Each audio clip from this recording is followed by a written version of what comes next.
Cancer அப்படிங்கிறதுலாம் நமக்கு வராது, நம்ம தேட்டரில் எல்லாம் பார்க்குறோம், குடிக்கிறவங்களுக்கு, சிகரெட் பிடிக்கிறவங்களுக்கு, இவங்க எல்லாத்துக்கும் தான் வரும் அப்படின்னு சொல்லி நம்ம இருக்கோம். அது நானும் ஒன்று. பட் எனக்கு என்ன ஆச்சு, நான் என்ன கோ த்ரூ பண்ணேன், எப்படி நான் ட்ரீட்மெண்ட் பண்ணேன், எனக்கு என்ன சர்ஜரி பண்ணாங்க, இதெல்லாம் பற்றி தான் இந்த வீடியோவில் நான் சொல்ல போகிறேன்.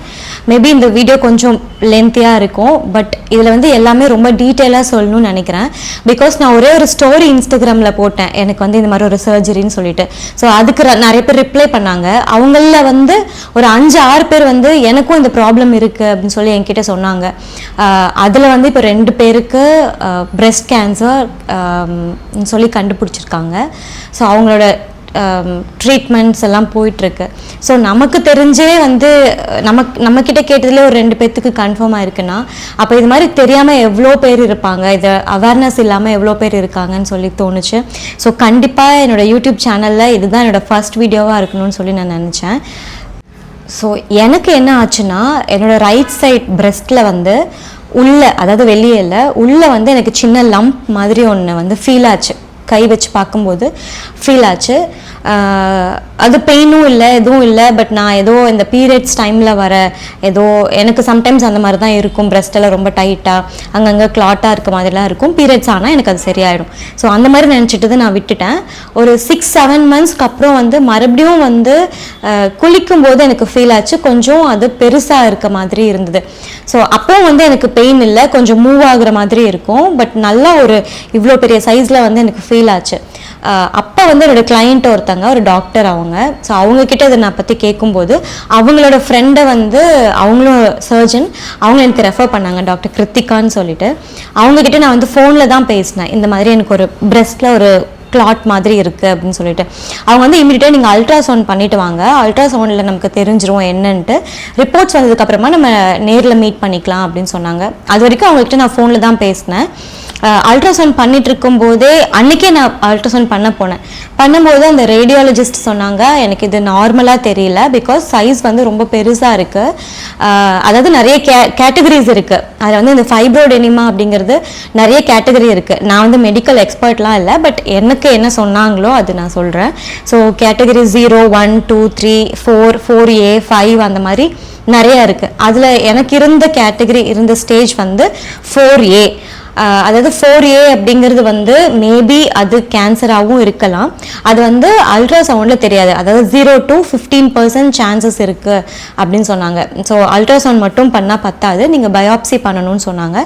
ஸோ அன்னைக்கு ஈவினிங்கே நான் வந்து பயாப்சி ஃபிக்ஸ் பண்ணி போய் பண்ணோம். அது ஒரு சின்ன ப்ரொசீஜர். பயாப்சிங்கிறது அந்த கட்டி எங்கே இருக்கோ அதிலிருந்து ஒரு சின்ன டிஷ்யூ எடுத்து லேப் டெஸ்ட்க்கு அனுப்புவாங்க. அது ஒரு 3-4 டேஸில் நமக்கு வந்து ரிசல்ட் வரும், அதில் வந்து கேன்சரா இல்லையா அப்படிங்கிறது வந்து சொல்லுவாங்க. ஸோ எனக்கு வந்து அந்த ப்ரொசீஜர்லாம் பண்ணியாச்சு, பயாப்சி பண்ணியாச்சு. ரிசல்ட் வரதுக்கு ஒரு 3 டேஸ் இருக்குது. அப்போ என்னோட மைண்ட் செட் எப்படி இருந்துச்சுன்னா, ஆப்வியஸ்லி வீட்டில் எல்லாருமே ரொம்ப பயந்துட்டாங்க, நானுமே கொஞ்சம் பயந்தேன். பட் ஸ்டில் எனக்கு ஒரு சின்ன ஹோப் இருந்துச்சு, இட்ஸ் ஓகே, அப்படியே இருந்தாலும் அது வந்து பிரெஸ்ட்டில் தான் இருக்க போகுது, அது வந்து ஒரு ஃப்ளஷ் தானே, அது ரிமூவ் பண்ணிட்டா நமக்கு சரியாயிரும், அட்லீஸ்ட் ஐ கேன் சர்வைவ் அப்படிங்கிற ஒரு தாட்டில் இருந்தேன். ரிசல்ட் வந்து எப்படி வந்தாலும் நம்ம அக்செப்ட் பண்ணிக்கணும், போல்டாக வந்து அக்செப்ட் பண்ணிக்கணும்னு இருந்தேன். பட் 3 டேஸ்க்கு அப்புறம் வந்து ரிசல்ட் வந்து நான் கேன்சரஸ் டியூமர் அப்படின்னு தான் இருந்தது. பட் என்னதான் பயாப்சியில் நான் கேன்சரஸ் டியூமர்னு இருந்தாலும் என்னோட அல்ட்ராசவுண்டில் வந்து அந்த கேட்டகரி 4A அப்படின்னு சொல்லி மென்ஷன் பண்ணியிருந்தனால அந்த டாக்டர் வந்து எனக்கு சொன்னாங்க, இம்மீடியட்டாக சர்ஜரி போகிறது பெட்டர் ஆப்ஷன். ஏன்னா எனக்கு வந்து சீக்கிரமாக அது க்ரோ ஆக ஆரம்பிச்சிது. நான் ஃபர்ஸ்ட் பார்க்கும்போது ரொம்ப குட்டியாக இருந்துச்சு, அதுக்கப்புறம் அப்படியே க்ரோ ஆகிட்டே வருது. ஸோ அந்த க்ரோத் இருந்துகிட்டே இருந்தால் அது கொஞ்சம் அன்கம்ஃபர்டபுளாக இருக்குங்கிறதுனால சர்ஜரி பண்ணணும்னு சொன்னாங்க. ஸோ சர்ஜரியில் வந்து எனக்கு என்ன சொன்னாங்கன்னா, அந்த கிளாட்டை, அந்த லம்பை மட்டும் எடுக்க மாட்டோம், அதை சுற்றி இருக்க கொஞ்சம் டிஷ்யூஸ் வந்து ஒரு 2 சென்டிமீட்டர்ஸ்க்கு வந்து எடுத்துடணும், எடுத்தால் தான் அது மறுபடியும் டெவலப் ஆகாமல் இருக்கும் அப்படின்னு சொன்னாங்க. ஸோ அப்படி பண்ணும்போது 2 பிரெஸ்ட்டுக்கும் சைஸ் டிஃப்ரென்ஸ் கொஞ்சம் வரும். அது உங்களுக்கு ஓகேவா, இல்லைனா வந்து ஈக்குவல் பண்ணுற மாதிரி இன்னொரு சர்ஜரி நம்ம வேணால் பண்ணணும் அப்படின்னு சொன்னாங்க. எனக்கு அப்போ அதெல்லாம் தோணல, அதெல்லாம் எனக்கு வேணாம், எனக்கு வந்து அந்த லம்ப் மட்டும் ரிமூவ் பண்ணி கியூர் ஆனால் போதும் அப்படின்ற தாட் தான் இருந்துச்சு. ஓகேன்னு சொல்லி சர்ஜரி ஃபிக்ஸ் பண்ணியாச்சு. சர்ஜரிக்கு முன்னாடி கொஞ்சம் இந்த நிறைய டெஸ்ட் எல்லாம் எடுக்க வேண்டியது இருந்துச்சு, எல்லாமே முடிச்சுட்டு சர்ஜரி பண்ணியாச்சு. சர்ஜரி பண்ணும்போது அவங்க என்ன சொன்னாங்கன்னா 45 minutes to 50 minutes தான் அந்த சர்ஜரி டைம் சொன்னாங்க. பட் 2 ஹவர்ஸ்க்கு மேலே போச்சு. ஏன்னா அந்த எனக்கு அல்ட்ராசவுண்டில் இருந்த சைஸ் அவங்க மென்ஷன் பண்ணியிருந்த சைஸ்க்கும் ஆக்சுவலாக இருந்த சைஸும் வந்து ரொம்ப சேஞ்சஸ் இருந்துச்சு.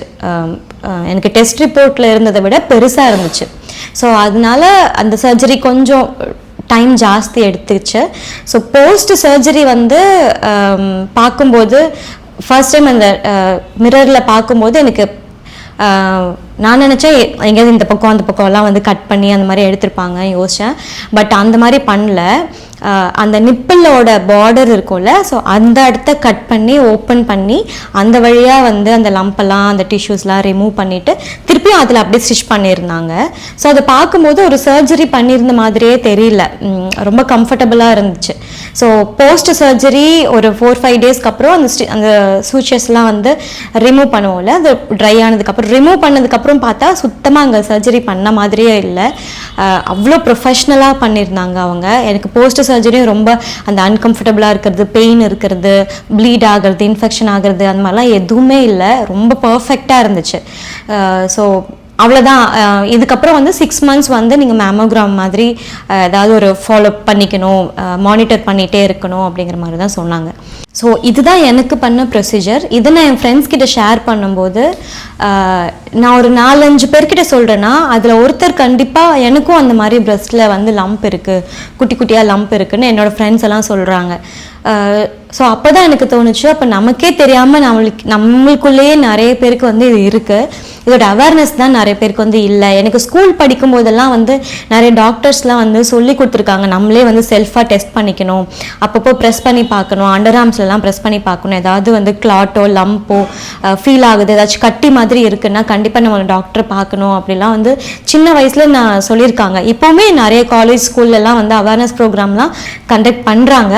இருந்தாலும் நம்மளுக்கு நிறைய பேருக்கு வந்து தெரியறதில்ல. ஸோ நம்ம ஏஜ் பீப்புள் கூட வந்து இப்போ யங்ஸ்டர்ஸ் எல்லாம் வந்து இன்டர்நெட்டில் பார்க்குறோம், நிறைய விஷயம் தெரிஞ்சுக்கிறோம். பட் இன்னுமே வந்து ஸ்மார்ட் ஃபோன்ஸ்லாம் யூஸ் பண்ணாமல் நம்ம பேரண்ட்ஸ்லாம் இருக்காங்க. அவங்களுக்கு இதை பற்றி கண்டிப்பாக தெரிய சான்ஸே இல்லை.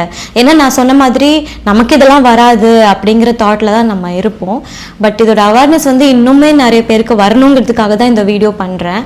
இதை பார்த்ததில் ஒரு 2 பேருக்காவது இது யூஸ்ஃபுல்லாக இருந்ததுன்னா எனக்கு ரொம்ப ஹாப்பியாக இருக்கும். ஸோ எனக்கு தெரிஞ்சே இப்போ நான் சொன்னதுலேயே 2 பேருக்கு வந்து கேன்சர் வந்து கன்ஃபார்ம் பண்ணிட்டாங்க. ஸோ அவங்க ட்ரீட்மெண்ட்டில் இருக்காங்க. ஸோ அந்த மாதிரி இன்னும் எவ்வளோ பேருக்கு வந்து நம்ம கடைசி வரைக்கும் தெரியாமல் ரொம்ப லாஸ்ட் ஸ்டேஜில் முன்னாடியே தெரிஞ்சிருந்தா நம்ம வந்து காப்பாற்றிருக்கலாம் அப்படிங்கிற மாதிரி நிலைமைக்கு போகக்கூடாது. ஸோ அதுக்காக தான் இந்த வீடியோ. ஸோ இது முடிஞ்ச அளவுக்கு நீங்களும் ஷேர் பண்ணுங்கள். இதை வந்து விமென் தான் பார்க்கணுன்னு இல்லை, இதை பார்த்துட்டு இருக்க மென்ஸ் கூட உங்கள் ஃபேமிலியில் இருக்க அம்மாவுக்கு, உங்கள் ஒய்ஃப்க்கு, உங்கள் கேர்ள் ஃப்ரெண்ட்ஸ்க்கு, உங்கள் ஃப்ரெண்ட்ஸ்க்கு எல்லாத்துக்குமே நீங்கள் இதை பற்றி சொல்லணும்.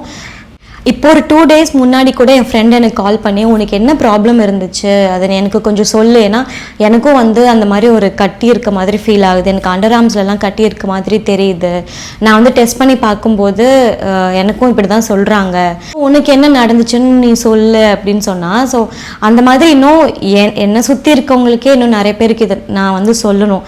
ஸோ அதுக்காக தான் இந்த வீடியோ பண்ணியிருக்கேன். ஸோ இது வந்து கொஞ்சம் லென்த்தான வீடியோவாக தான் இருக்கும். பட் ஸ்டில் வந்து இது நான் ஏன் இவ்வளோ டீட்டெயிலாக நான் சொன்னேன் அப்படின்னா கண்டிப்பாக என்ன மாதிரி இருக்கிற இன்னும் நிறைய விமென்க்கு வந்து இது யூஸ்ஃபுல்லாக இருக்கும் அப்படிங்கிறதுக்காக தான். நம்மளுக்கு வந்து கட்டி மாதிரி இருக்கோ இல்லையோ கண்டிப்பாக ஒரு ஏஜ்க்கு அப்புறம் ஒரு 30-35 அப்புறம் தாண்டுறீங்க அப்படின்னா கண்டிப்பாக ஒரு டாக்டரை பார்த்து நம்ம ஒரு ஹெல்த் செக்அப் பண்ணிக்கிறது ரொம்ப ரொம்ப நல்லது. ஏன்னா எனக்கு பண்ண டாக்டர் என்ன சொன்னாங்கன்னா, முடிஞ்ச அளவுக்கு சீக்கிரமாக வராங்க அப்படின்னா நாங்கள் வந்து ஃபஸ்ட்டு பிரெஸ்ட்டை வந்து காப்பாற்ற பார்ப்போம், அதுவும் முடியலன்னா அட்லீஸ்ட் உயிரையாவது காப்பாற்றணும்னு சொல்லி தான் பிரெஸ்ட்டை ரிமூவ் பண்ணுறோம். ஸோ வந்து கொஞ்சம் சீக்கிரமாக நமக்கு தெரிய வருது அப்படின்னா அவங்கள வந்து பிரெஸ்ட்டையும் சேர்த்து எங்களால் காப்பாற்ற முடியும் அப்படின்னு சொல்லி சொன்னாங்க. ஸோ என்கிட்ட அவங்க சொன்னதும் அது அவங்களுக்கு என்ன டவுட்னாலும் என்கிட்ட கேளுங்க, நானும் கூட வந்து எக்ஸ்பிளைன் பண்ணுறேன், நீங்களும் முடிஞ்ச அளவுக்கு வந்து சோஷியல் மீடியாலலாம் சொல்லுங்கள் அப்படின்னு சொல்லி சொன்னாங்க. அந்த டாக்டரை பற்றி கண்டிப்பாக சொல்லணும். அவங்க எனக்கு வந்து இன்னைக்கு வரைக்கும் அவங்க வந்து எனக்கு மெசேஜ் பண்ணி இப்போ எப்படி இருக்குது, உங்களுக்கு மறுபடியும் ஏதாவது லம்ப் ஃபீல் ஆகுதா, அந்த ஸ்டிச்சஸ்லாம் ஆறிடுச்சா, அதெல்லாம் வந்து இப்போ வரைக்கும் என்னை வந்து ஃபாலோ பண்ணுவாங்க. அதெல்லாம் வந்து உண்மையாகவே ரொம்ப நல்ல விஷயம். நம்ம வந்து டாக்டர்ஸ்னால் நம்ம போய் வெயிட் பண்ணி அவங்கள பார்த்து அந்த மாதிரி இல்லாமல் அவங்க வந்து நம்மளுக்கு என்னை காண்டாக்ட் பண்ணிகிட்டே இருக்காங்க, உங்களுக்கு வந்து நீங்கள் இப்போ ஓகேவா, கம்ஃபர்டபுளாக இருக்கீங்களா அப்படின்ட்டு. எனக்கு அப்புறம் வந்து ஒரு 3-4 பேரோட ரிப்போர்ட் நான் வந்து அவங்களுக்கு அனுப்பிச்சேன். அதை பார்த்துட்டும் வந்து எனக்கு ரொம்ப பொறுமையாக ரிப்ளை பண்ணுவாங்க. என்னோடய ஃப்ரெண்ட்ஸ்க்கெல்லாம் காண்டாக்ட் பண்ணி அவங்க வந்து பேசினாங்க. இந்த மாதிரி உங்களுக்கு தெரிஞ்ச டாக்டர்ஸ்கிட்டயோ இல்லை பக்கத்தில் இருக்க ஹாஸ்பிட்டல்ஸ்லையோ வந்து கண்டிப்பாக போய் எல்லாருமே டெஸ்ட் பண்ணி பார்க்கணும்.